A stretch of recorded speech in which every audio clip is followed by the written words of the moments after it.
So we're going to focus in on demystifying the appraisal conversation. And I can see that there's some names here that I haven't come across before, and some familiar attendees as well. So you're all very welcome. So my name is Lucinda. I'm the founder and CEO of Actus Software. I'm a psychologist by background and also worked in HR and L&D for many, many years. If you've come across the podcast, the HR Uprising, I've been running that for a number of years. And in my spare time, when it's a bit warmer, I play tennis. Netball's very much a winter sport. So those tend to be the things that keep me out of mischief when I'm not working. I'm based in Hertfordshire. In terms of where you are, it's pretty cold here today. I've got my colleague Grace, and who I imagine is even colder, who's up in Scotland. Do let us know where you are about, what the temperature is, and how you're doing wherever you're dialing in from. So I'm also going to pop a poll up to enable you to communicate a little bit more in terms of this topic. So you should be able to see there's 2 questions on this poll. I would love to know what interests you about this topic, what brings you to this particular webinar topic. Is it really topical? By the way, you can have multiple choice answers if there's more than one question for you. So is it something you want to change? Is it just that time of year? Is it a new topic for you? And how are you working currently? So I can just have a sense of what would interest you and what you'd like to get out of this. So I'll leave that up while I go into my introductory slides here. So helping you understand a little bit about Actus, if you haven't come across us before. As I said, my background's HR, and I'm also the CEO of Actus Software. And the core of Actus Software is performance management. So we talk about appraisal as being performance management, and about it being a bigger than the annual appraisal. So it's always been a solution that focuses on continuous conversations. So that's what we offer, but not just performance management. We also offer talent management, learning management, compliance, and 360. So it's a broader aspect than that. So that's Actus, and if you want to know more about that, you'll obviously have links which come through to you, and you can look at that indeed. Thank you for those of you who are commenting. I'm just going to have a little look at your comments in a moment. Just high-level outcomes that we're going to cover today. We're going to talk about the purpose of appraisals, typical appraisal pitfalls, which I can see that some of you might be saying, it could be better. We'll explore how can we make it more engaging, and just some practical tips. So whenever I do a webinar, I do try to make it more practical. So let me just close the poll and give you a chance. Anyone else wants to respond, please feel free, and I'll share your results just so you can see what everybody else is looking at here. And let me also have a little look here at, hi Nicola, thank you for saying hello. World Aquatics, and that sounds quite exciting. In Lausanne, Switzerland, lovely. Oh, thank you, I'm glad you're listening to the podcast. Oh yes, it feels like it should be cold in Switzerland. It's more exciting. At least you've got some snow, nice exciting snow potentially. I don't know if it gets like that over there. So welcome Nicola, and thank you for kicking us off in terms of introductions. Please feel free. Anyone else? And also, so in terms of looking what interests you about your topic, it's appraisal time of year for many of you. So perhaps you're working on a calendar approach. Maybe you want to overhaul your appraisal process. If that's the case, what are you looking to do? What are you exploring? Lots of people tend to want to go to continuous, or you're trying to do something completely different, because we can drip anything in. So any challenges you've got, feel free to mention what it is that you're looking for. I have done other podcasts, other episodes on appraisals, and actually I'll ask the team to send out the link to a previous webinar that I've done. If you are looking, tell me if that is the case, of moving from once yearly appraisals to maybe annual appraisals. I've done quite a lot of content on that. There's also a full appraisal toolkit set that we'll send you the links to that you can use. So looking at what you're interested in, do let us know, because we may have resources that could be helpful to you. There you go, Tracy. Joyful task of creating and implementing if you've never had one. So Tracy, that appraisal toolkit will be useful to you, and probably the other webinar that I've done, which is a very practical one about how much you can move from once a year tick box to ongoing conversations, and also done lots of podcasts on that topic. What we're going to focus on here is more about the how. I mean, we've used the term demystifying. We'll see whether that's really appropriate for it to be a mystery, but we've used that term because we've done a few demystifying type topics. So, and what we're talking about here is how does it work currently? You've got a few manual or tick box it's working okay, but it could be more engaging or non-existent. Yeah, okay, great. So please continue to interact. It'll make life a lot easier. And I've got a bit of a frog in my throat, so be kind to you if you do, kind to me if you do that. If I was to say what the purpose of appraisal is, and we probably know that some of you feel it's maybe not as engaging as it could be. What is the purpose in your organization of appraisal? And actually, the focus on this that I would say here will be about engaging people to give of their best, because that's very appropriate to the climate we're in. But again, if you are about to introduce a new appraisal system or program in your organization, it is really useful to think about what does the purpose need to be for your organization. So let's say you're in financial services and you have to allocate a bonus payment once a year and you want to do that objectively, then it maybe has more of a purpose of reward and recognition, compared to if you're in a charity, you don't have any extra dosh to go around, when it's really got to be about motivating people and making them feel valued. So I think it's really useful to start by thinking, why are we doing appraisal? So what quite a high percentage of you, 50% of you sort of said it's okay, but it could be more engaging. And maybe that's the thing is, what should it really be doing? Is it something that we're doing just because we always have, or just because we should?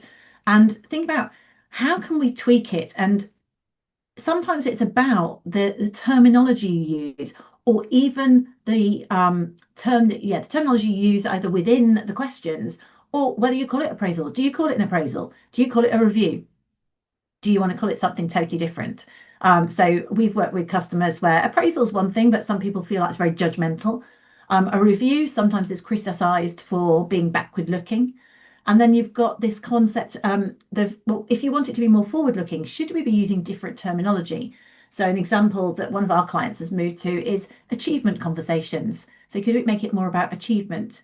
So there's always things that you can do. And when you're thinking it's a little bit dry, maybe it's this, the idea of being on this conversation here is, how can we freshen it up? What do I need to do? And sometimes it's just like a bit of a facelift, a bit of marketing. So of course, the purpose of appraisal is to deliver high performance, to motivate people, to retain people, but all too often it ends up being a bit dry, a bit of a tick box exercise. Sorry, I realised I've got a typo there. Exercise.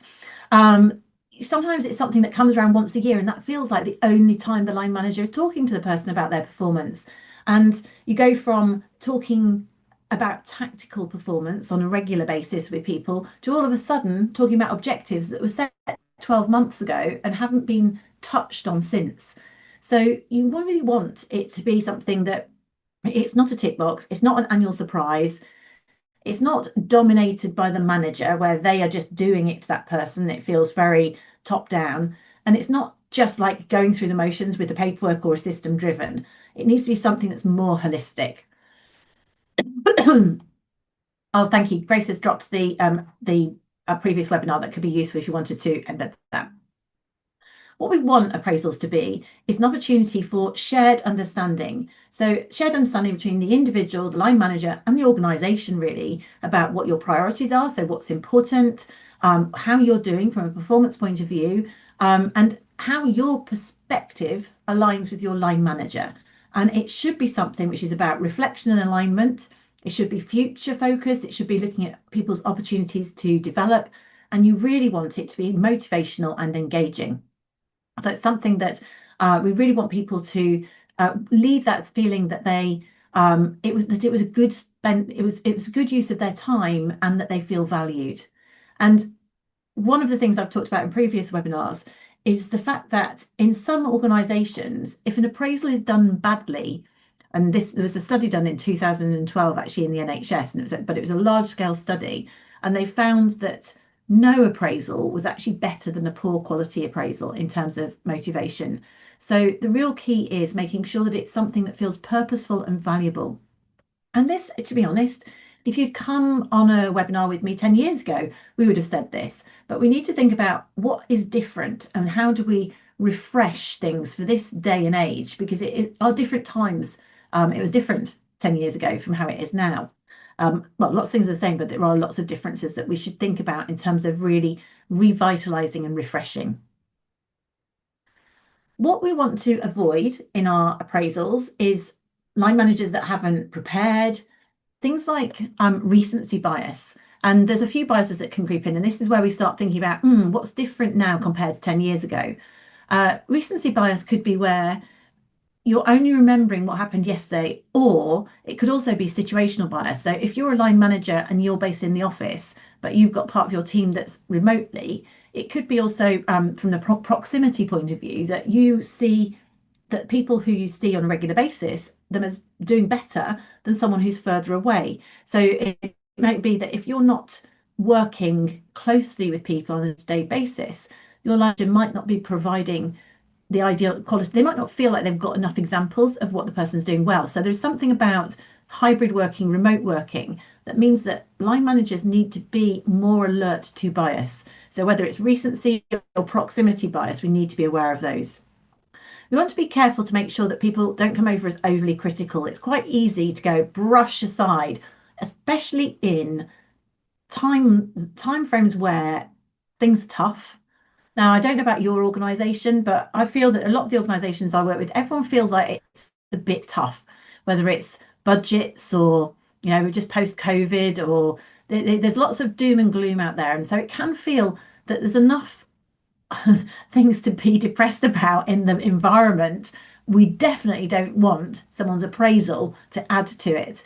And that's where, if we're not careful, it's quite easy to take, and I say we, line managers, it's quite easy for us to almost focus in on what people need to do differently, but actually they need to be recognised very much for what they're doing well, and help them to think about what's really working and what can we do even better. Now is a time where people need bolstering and holding up. And I say now because of the overall climate out there, but also it's winter, right? For most of us, I think, we're going into darker nights. It's just generally, there's a lot going on, and that people can feel flatter than they did before. And so it's important that we really have a sensitivity to the human aspect and doing things best for people. So that's why there needs to be two-way conversations, no, not a tell, not being overly critical. And also we want follow-up, because that's when it goes into continuous conversation. So we might identify that someone has got the motivation to go into a more senior role, or they really like to develop their career, or they'd like to develop some key skills. That's sometimes captured, or it used to be captured in the annual appraisal, especially if it was a sort of SharePoint document or Word document, and it was discussed at the annual appraisal and never looked at again. So it needs to be something that if you agree some next steps or development from the individual, that there is follow-up attached to it. So those are the things, they're fairly straightforward, that we need to avoid and compared to the things that we need to do. So what's starting to change? Well, the CIPD Good Work Index, they've come up with, again, this is something that I've definitely seen before, but they say that line management quality has a significant impact on well-being and performance. So the skills of our line managers is going to make the difference between a high quality appraisal and a low quality appraisal. It's also going to make the difference to someone's well-being and stress levels. Now, that isn't surprising, because historically, I've always said line management makes a difference in terms of people's performance and engagement. So all of those things is where we've really got to think, are we focusing on the skills of our line managers and skills of our line managers and team leaders, and not just the skills, their well-being and mental health. So, we're going into that time where we start thinking about people's well-being and how everyone is doing. But someone from a line manager point of view, if they haven't got the skills or motivation or their own well-being, they're not necessarily going to be in a great place to get the best out of their people. So what we're after is really strong line managers who are adept, who've got the skills, who've got the knowledge, and it's how they do things that they're able to support trust in their teams, psychological safety, and employee engagement. And to do that, they need support. And this is the issue in the UK. We've always been, I know not everyone's in the UK, but the UK in particular has always been really poor, and it hasn't improved in terms of investing in line management skills. So line manager capability is going to be the key differentiator for how well appraisals go. So in terms of performance and retention. So are we focusing in on that? Or are we focusing on the process? And this is one of the things that I often see is that actually it's really easy to say the post has got to be done by XYZ time. So let's tell people what they need to do, but there's less support in terms of how can we do it really well. And this links right back to the purpose that I was talking about at the start. What's the purpose? Let's say our organization has had a really tough year. The purpose is to lift people up, see what the positives are, and to re-energize themselves to start again next year and take things forward, because it can be really hard. If you've had a great year, brilliant, it's slightly different, but there are lots of people out there that are feeling drained. So we need to make sure that we're lifting people up. It needs optimism. And given that the appraisal, even in older times, often had, was much maligned, now is a really key time for us to make it optimistic, to make it positive and constructive. So the Actus checklist for a meaningful appraisal is to get a tone that's partnership based, not one-sided. And that means that the individual should also be empowered to take part. That's something that's changed over the last 10 to 15 years. So historically, it was more about the manager being the oracle, if you like. But now we really do expect individuals to be self-accountable, to have their own data. So it should be two-way, and the individual should take some responsibility. It's definitely about recognizing strength and achievement, not only gaps. In terms of performance objectives, making sure that they are clearly linked to team and organizational goals. That has been shown. And again, we've got lots of content on this in terms of SMART objectives, in terms of balanced scorecard. So that's been shown to motivate people because it gives you purpose and you see how you're contributing, and it's keeping everybody aligned. If you want to use a system like Actus, then it's a really great way of empowering both parties and can also support more of a continuous approach to performance management and appraisal, because you can capture data all year round. One of the issues about the annual or the biannual appraisal is that it's almost like you've got to pull everything together into like that 12-month or 6-month period. And the reality is, I don't know about you, I can't remember what happened last week. So if you're telling me to sum up 12 months, again, this is where things like the recency bias comes in. I might only remember what's happened in the last couple of weeks as opposed to a whole year. So if you use a system can you can encourage people in your team to capture examples of things as you go through, which gives you a much better approach to that continuous performance management and continuous improvement. Sorry, I went a little bit overexcited there. Right, so what's new? Well, we can't go through anything nowadays, can we, without touching on AI? And right, it's everywhere. So it could have a really brilliant impact. So actually, AI could be great. So I found over the years, people are quite poor still about writing a genuinely smart objective. A smart objective should be measuring the outcome.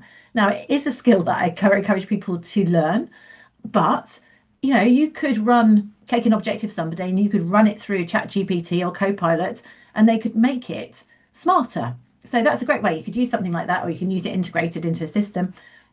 The only downside is if you're not using your brain at all. This is the whole thing about AI. AI is brilliant if you are using your brain to think about what it is you want to measure and then assessing the quality of the output.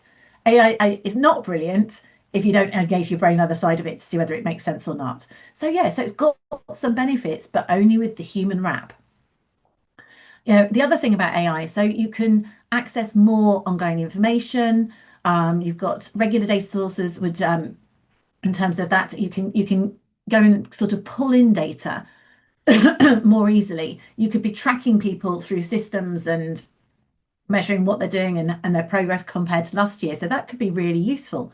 I mean, that's systems, it's not just AI. But again, you've got to be careful about overkill. Too much could become confusing.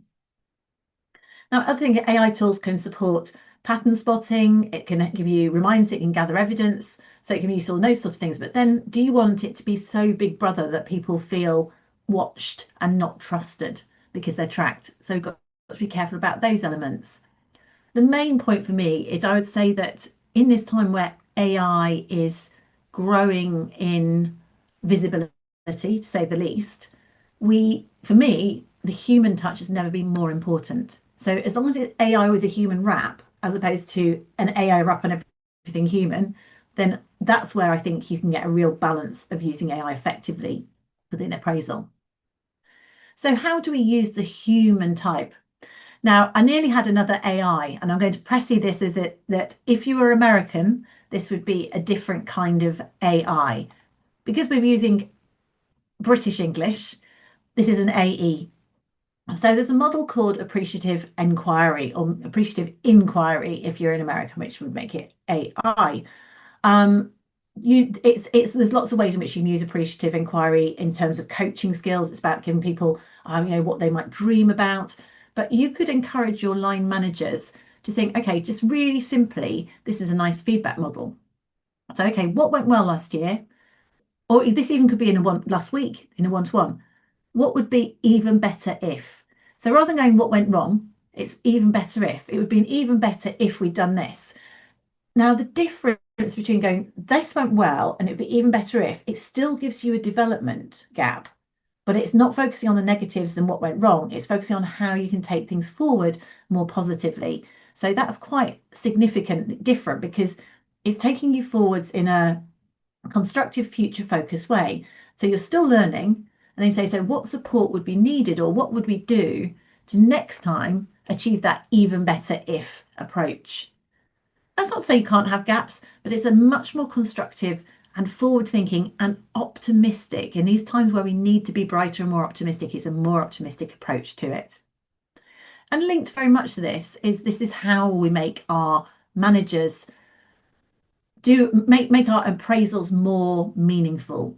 So this goes back to my point, which actually line managers, absolutely, it does, Hazel. It works both directions to allow that dual conversation. And actually, if you look up appreciative inquiry, you could incorporate it into your appraisal as well. So when I was saying earlier, even if you wanted to just adjust your appraisal forms, you could put some questions in there that are appreciative inquiry based, that would just trigger. But it makes it easier. You're not. It makes it easier for the manager to have that tone. You could set up one-to-one templates which have those kind of questions in it that are taking people to be future looking and what would be even better. And of course, the even better is really nice because it's not saying things are bad. It's going, actually, so that's great. That's where we are now, but how are we going to continue to grow? So it's very growth focused. And I mean, I've got psychological safety on here, which is a great jargon term that many people know, and I'll explain if you don't. But it's, you could also make it very growth mindset. That's another nice jargon term that's very current. But that actually is what we want to be engendering in our line managers. So rather than them go through the ropes of an appraisal and they're doing it because they have to, it's thinking about, have they created an environment within their team, but also within the appraisal conversation of psychological safety. And what I mean by that is that it's okay for somebody to say, I don't know the answer, or I need help here, or I need to learn here, or I got this wrong. So it means that someone feels sufficiently safe and trusted and has a sense of belonging in your organisation. That means that they are going to say, yeah, I need help, I don't know the answer to this. So then don't feel that they're going to be discredited, lose their job, miss out on promotion prospects by admitting weakness. Actually, weakness should be seen as a positive because it's about let's be even better.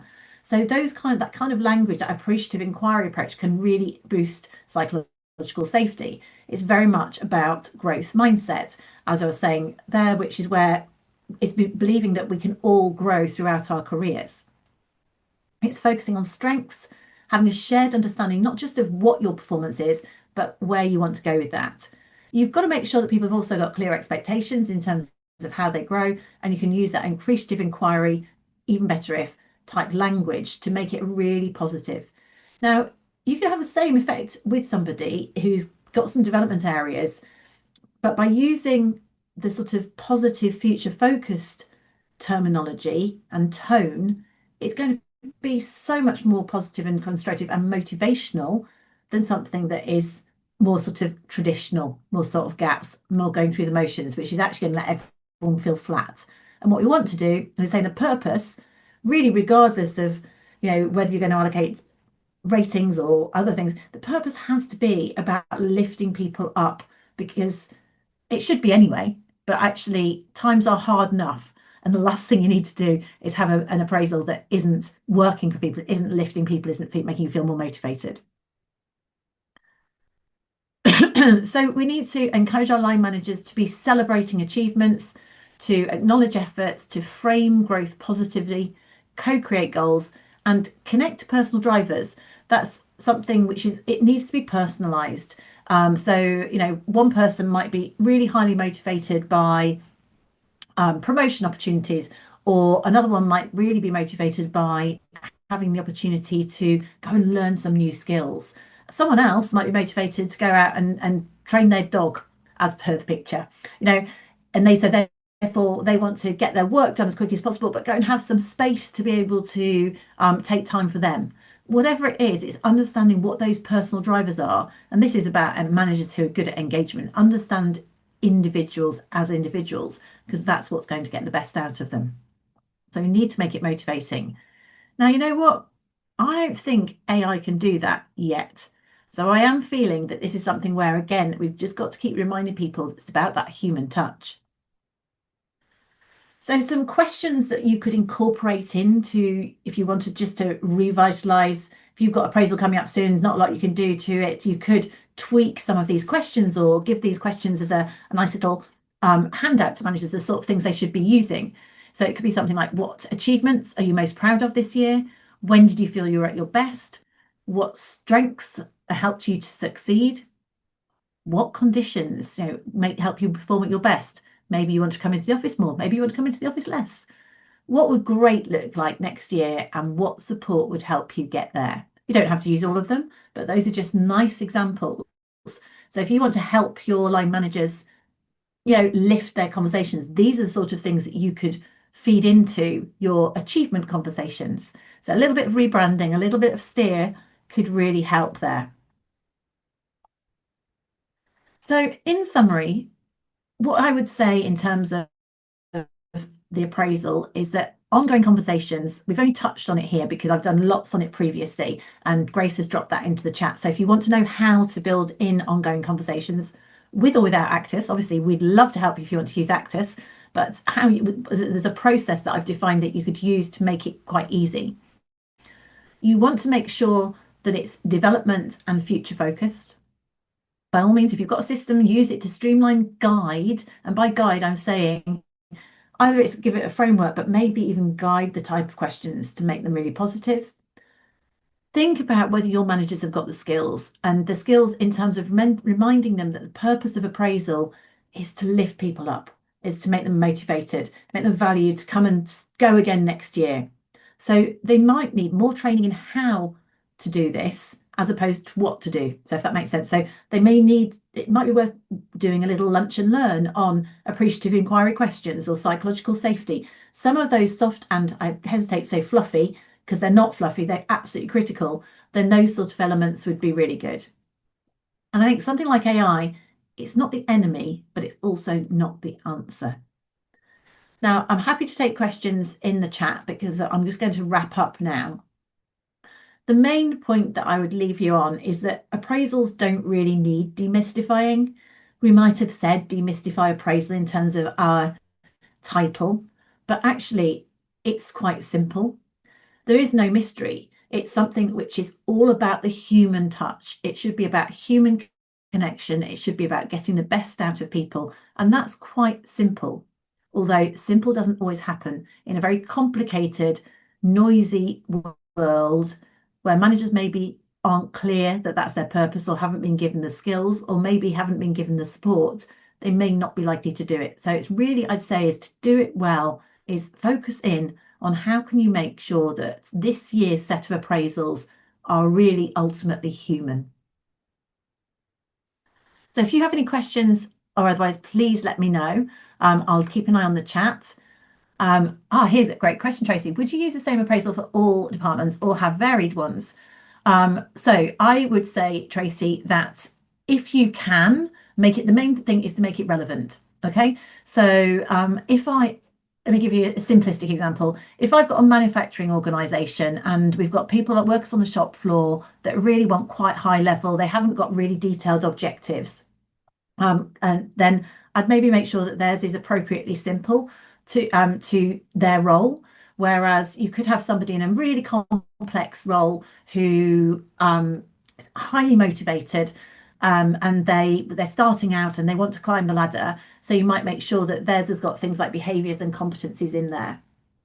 The other way in which you might have variety might be where you've got, if you are putting something like competencies or behaviours in your appraisal form, then you want to make sure that they are relevant to the role of the person that's in it.